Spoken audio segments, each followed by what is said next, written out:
제네바의 피에르 렌치니크라는 학자가 의학과 위생학이라는 학술지에 고아가 세계를 주도한다라는 글을 썼습니다.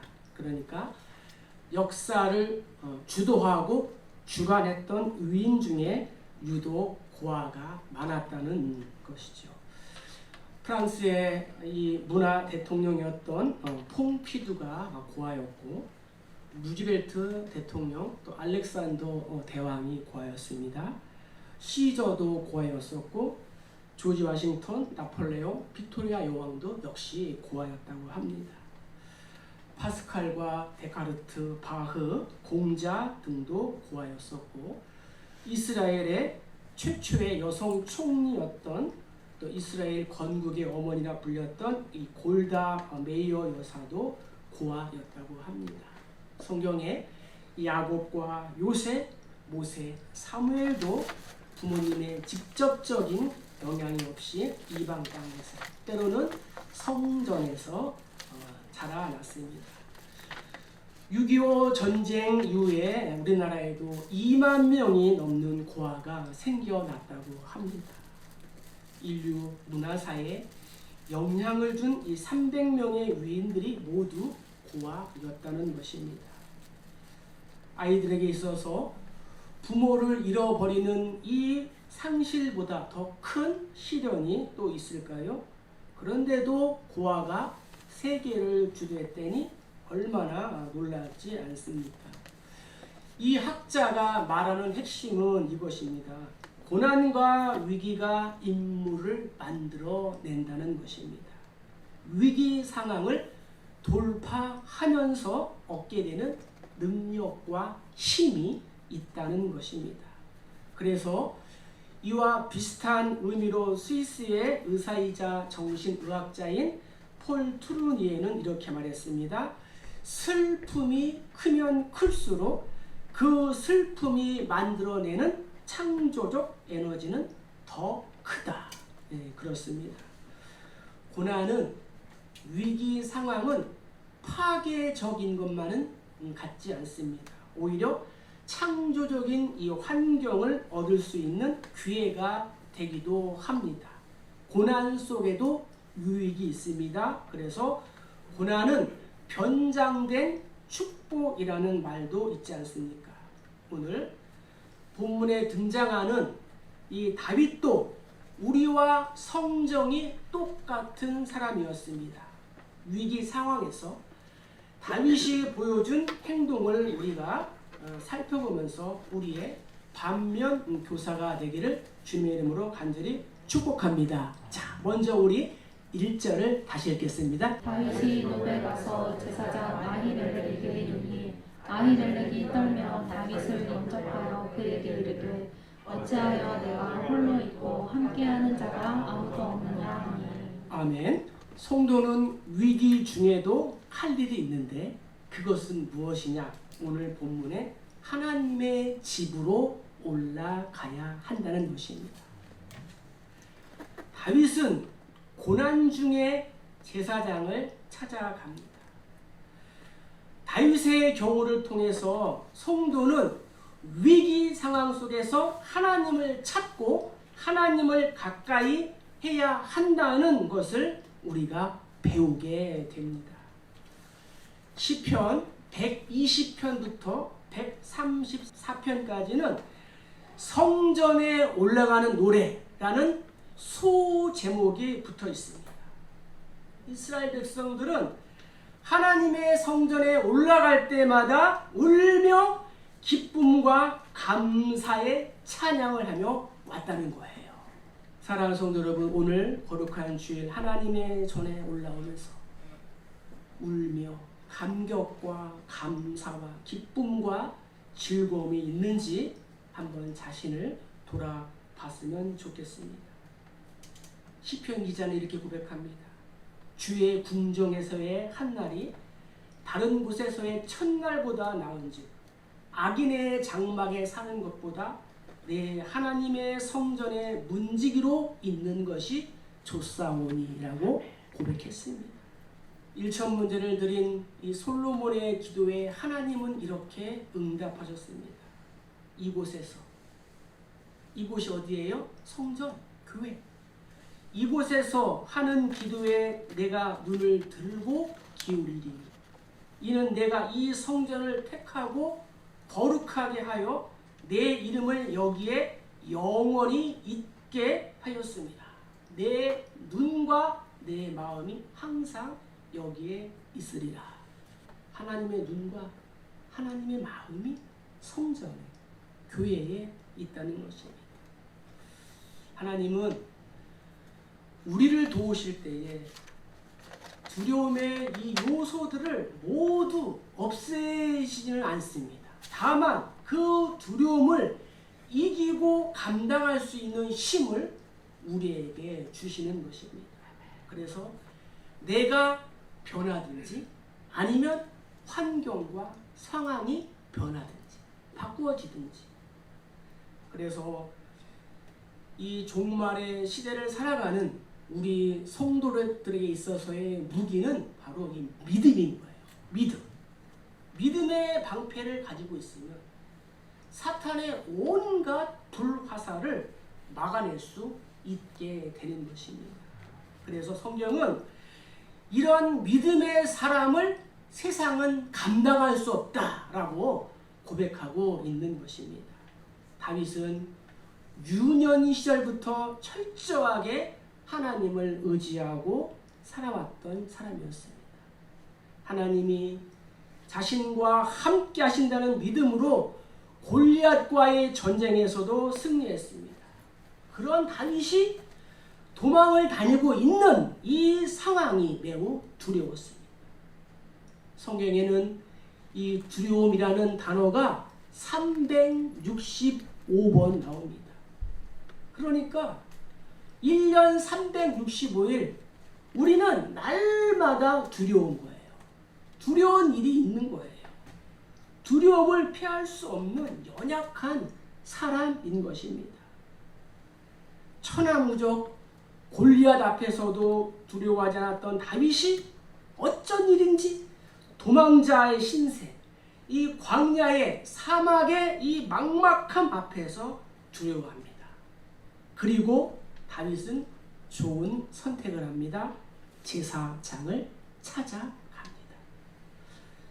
성도인 우리는 다윗처럼 고난과 위기 중에서도 하나님의 집에 올라와야 될 줄로 믿습니다. 노비라는 땅은 작은 산, 언덕, 산당이라는 뜻이 있습니다.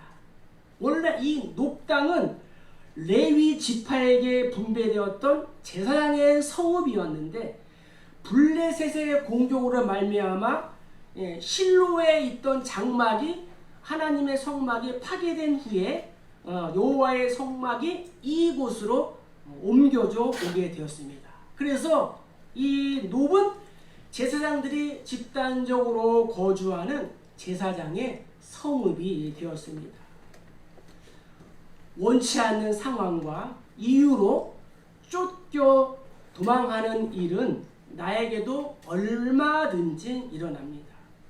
성도에게도, 목회자에게도, 장로님에게도 생활이 곤고해지고 또 길이 막히고 인생의 기근과 흉년을 당할 때가 있다는 것입니다. 그럴 때 먼저 하나님의 집을, 믿음의 공동체를 찾으시기를 주의 이름으로 축복합니다. 사람들은 법보다 주먹이 가까이 있다고 보이지 않는 하나님보다 보이는 세상의 도움을 구할 때가 많이 있습니다. 그러나 성도인 우리는 그럴수록 하나님을 의지하고 하나님의 전에 올라 우리의 앞길을 하나님께 맡겨야 될 줄로 믿습니다. 시편 기자는 이렇게 고백합니다. 내 길을 여호와께 맡기라. 그를 의지하면 그가 이루시고 내 의를 빛같이 나타내시며 내 공의를 정오의 빛같이 하시리로다. 윌리엄 부스라는 구세군 창시자가 있었습니다. 젊은 시절에 전도 생활에 힘썼습니다. 그런데 어느 날 중병에 걸리게 되었습니다. 의사가 이 부스에게 심각한 충고를 합니다. 이런 몸으로 전도 생활을 계속하면 1년도 살지 못합니다. 의사의 말을 듣고 부스는 깊이 고민하고 생각한 후에 죽음을 각오하기로 했습니다. 그리고 더 열심히 전도 생활을 계속해서 마침내 병을 이기고 구세군을 창설하여 그가 84세까지 살았습니다. 그는 이렇게 고백합니다.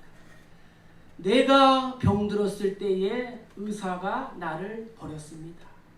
그래서 나도 의사를 버렸습니다. 대신 나는 하나님을 의지했습니다. 그 하나님이 나를 살려주셨습니다. 내 손가락에 피아니스트, 그녀는 선천성 기형으로 다리까지 절단하는 큰 시련을 겪었지만 어머니의 헌신적인 돌봄과 인내와 노력으로 세계적인 피아니스트로 성공했습니다. 그녀는 한 강연에서 이렇게 말했습니다. 어떠한 고난과 위기가 있더라도 확고한 인내로 포기하지 않는 삶을 살아간다면 언젠가는 행복하게 웃는 날이 올 것입니다. 오늘이 마지막이라는 생각으로 최선을 다하는 인생을 살아갈 것을 부탁했습니다. 누구예요? 이시야. 대한민국의 피아니스트. 잠언 기자는 이렇게 고백합니다. 너는 범사의 그를 인정하라. 그리하면 내 길을 지도하시리라. 우리가 이 땅을 살아간다는 것이 내일이 막연하다는 이 사실이 나를 두렵게 합니다. 당장 먹을 것이 없고 입을 것이 없는데 믿음이 무슨 소용이고 예배가 무슨 소용인가 이렇게 생각하지 않겠습니까? 그러나 고난 중에도 반드시 내가 할 일이 있다는 거예요. 하나님의 집에, 하나님의 교회에 올라오는 거예요. 사랑하는 성도 여러분, 피곤한 손과 무릎을 세우시기를 주의 이름으로 축복합니다. 하나님은 내가 하나님의 집, 당신의 집으로 올라온다면 어떻게든 은혜를 베풀어 주시는 참 좋으신 하나님이신 줄로 믿습니다.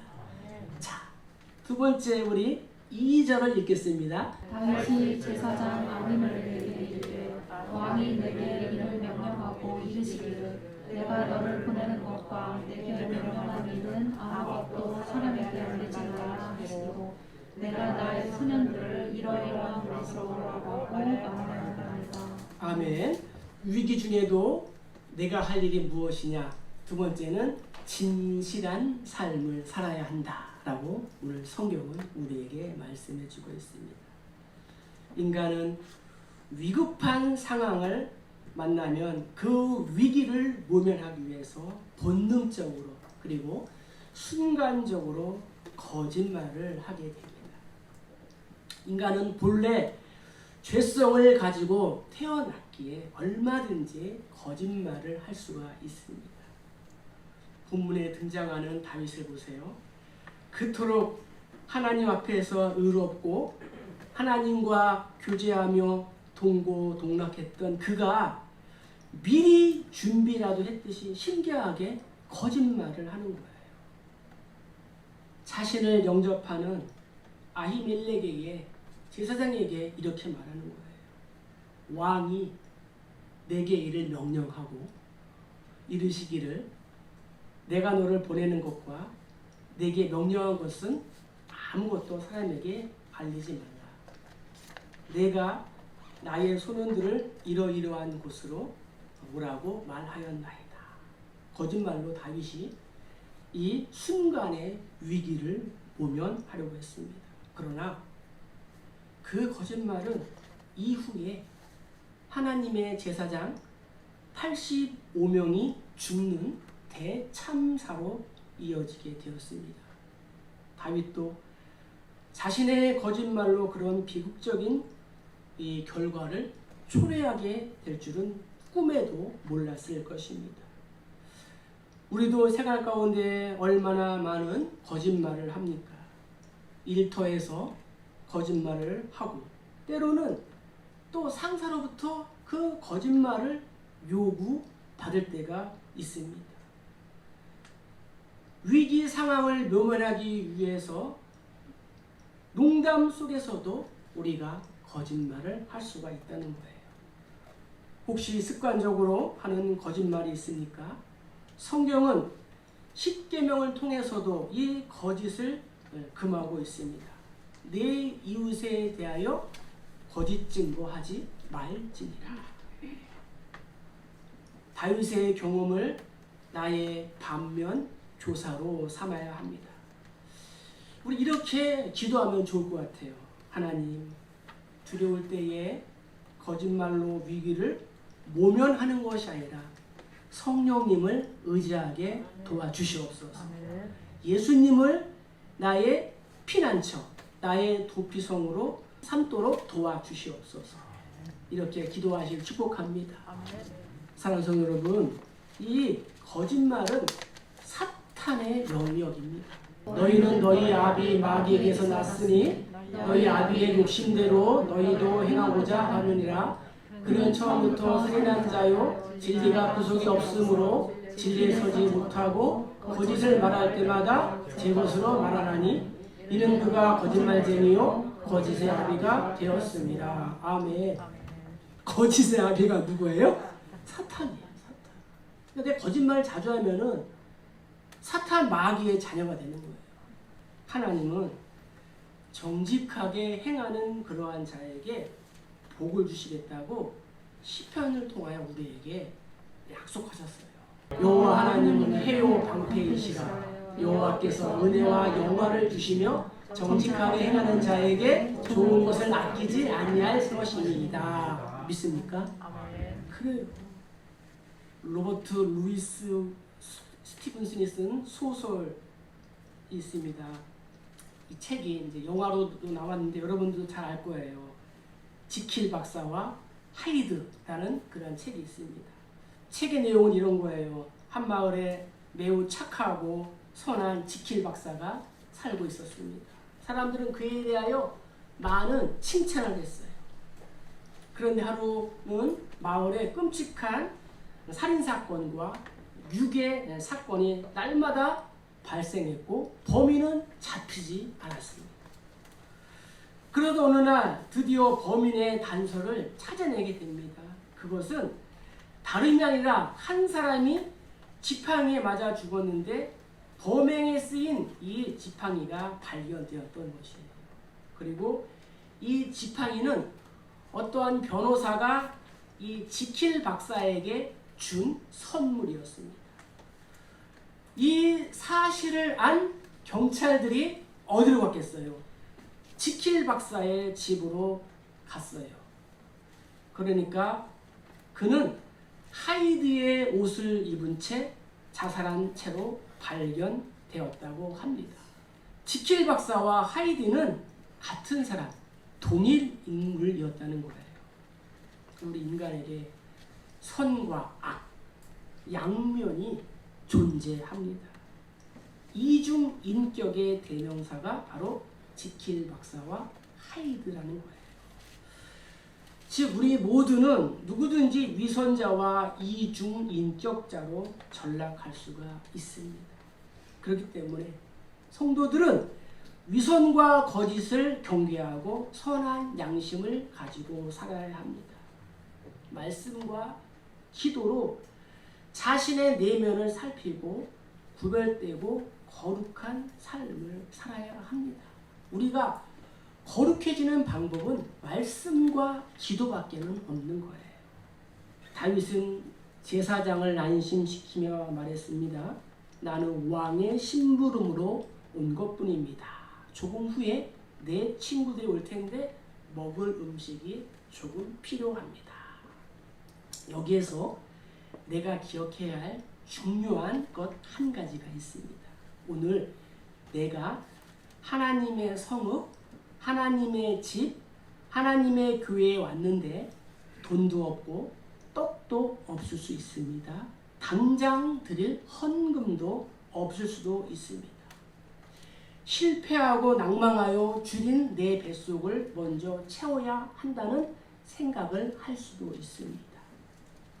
하나님은 그러한 실패하고 낭망한 낙심한 상황에서도 필요한 것을 채워주시는 분입니다. 그래서 제사장을 통하여 다윗에게 떡을 주었습니다. 사실 다윗은 우리가 본받아야 할 부분도 많이 있지만 흠도 많은 사람이에요. 남편이 있는 유부녀를 간통하고 그 죄를 숨기기 위해서 그 남편을 전쟁터로 보내어 죽도록 계획을 세웠고 결국은 그 남편이 죽었습니다. 자녀들에게 이 우유부단한 모습을 보여주어서 형제간의 칼부림이 나기도 했습니다. 아들에게 쫓겨 도망가기도 했습니다. 성경은 이러한 다윗의 삶을 있는 그대로 우리에게 보여줍니다.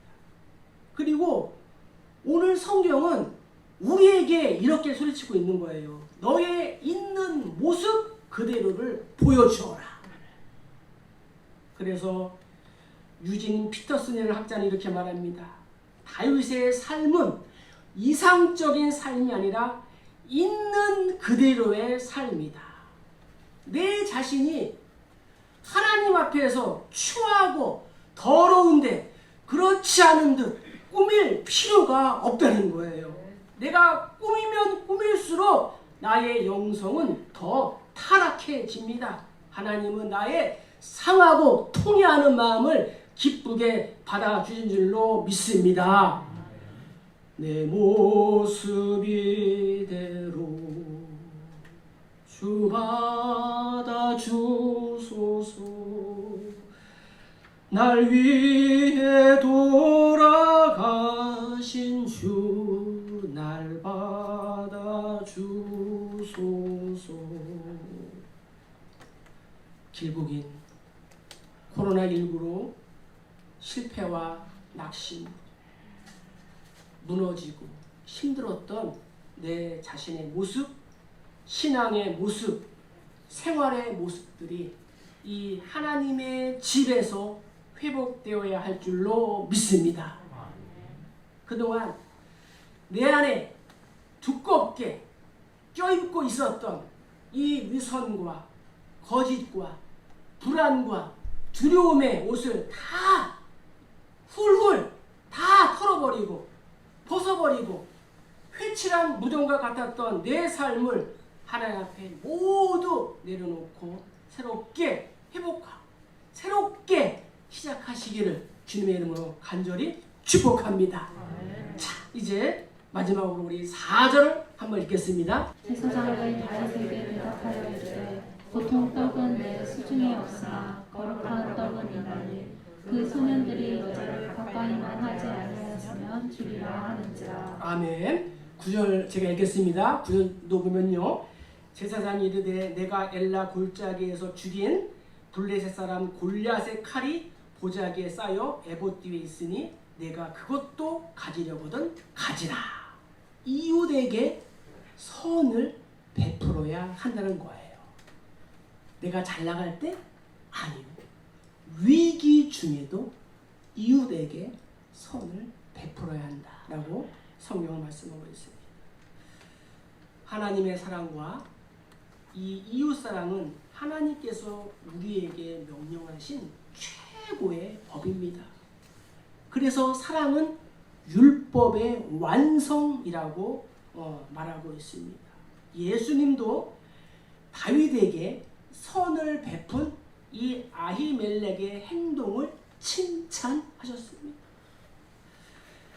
나에게 위기가 닥치면 우리는 이러한 원리를 망각해요. 어떻게든 위기를 벗어나라고 상대방에게 너 죽고 나 살자. 내 것도 내 것이고 네 것도 내 것이다. 이렇게 말한다는 거죠.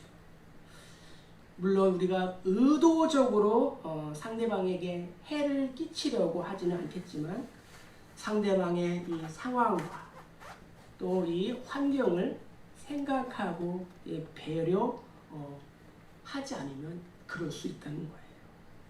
다윗은 제사장으로부터 은혜를 받았습니다. 당신의 수중에 무엇이 있나이까? 무엇이든 있는 대로 내 손에 주소서. 제사장이 하나님께 드린 거룩한 떡을 다윗에게 준다는 것은 아주 파격적인 행동입니다.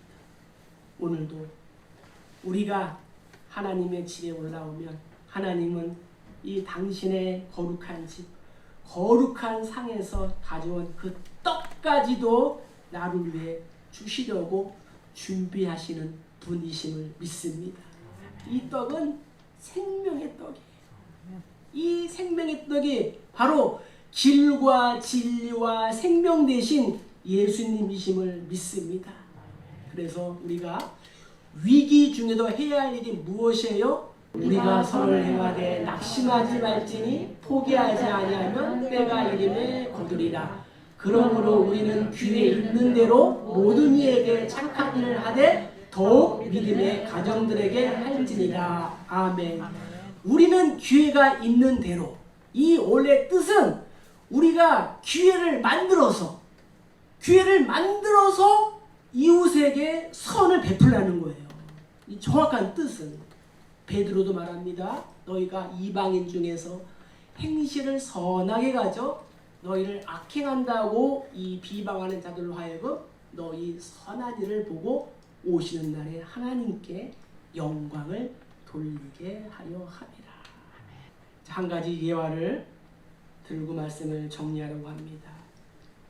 미국 선교사로서 인도의 복음을 위해서 생을 바친 선교사가 있었습니다.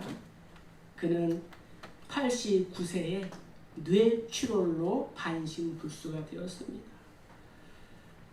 보스턴에 있는 병원에 입원하였는데 89세라는 이 적지 않은 나이에 그런 병이 올 수도 있지 않겠습니까? 입원을 하고 치료를 받으면서 병실에 들어오는 의사에게 이런 부탁을 했습니다. 선생님, 나에게 이렇게 말해 주세요. 나사렛 예수의 이름으로 스테니아 걸어라. 이렇게 좀 말해 주세요. 하도 부탁을 하니까 의사가 회진을 올 때마다 나사렛 예수 이름으로 명하노니 스테니아 걸어라. 이렇게 말했다고 합니다. 그러면 스테니는 아멘 하고 대답을 했답니다. 간호사에게도 부탁을 했습니다. 그래서 간호사가 치료를 하다가 나사렛 예수 이름으로 명하노니 스테니아 일어나 걸으라 하면은 또 아멘이라고 대답했다고 합니다. 사람들이 보기에는 89세의 이 할아버지가 약간 노망이 든 것으로 보이기도 합니다. 그런데 놀랍게도 그분은 6개월 만에 병상을 박차고 일어났습니다. 90세의 나이에 또다시 인도에 선교하러 갔다고 합니다.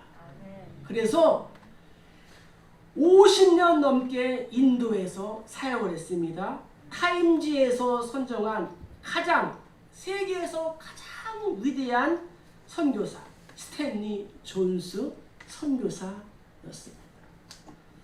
사랑하는 성도 여러분, 90세 되신 분 손 들어보세요. 아우, 다행히 한 분도 안 계시네. 여러분, 늦지 않았습니다. 우리 모두는 청년이고 우리 모두는 중년입니다. 사명이 있으면 하나님께서 그 생명을 지켜줄 줄로 믿습니다. 말씀을 마칩니다. 성도인 우리는 위기 중에도 할 일이 있습니다. 위기는 오히려 예수님을 증거할 좋은 기회이기도 합니다. 고난 중에도, 위기 중에도 하나님의 집에 올라와야 합니다. 제사장에게 구해야 합니다. 고난 중에도 선을 베풀어야 합니다. 이러한 믿음의 성도, 믿음의 공동체가 다 되시기를 주님의 이름으로 간절히 축복합니다. 축복합니다.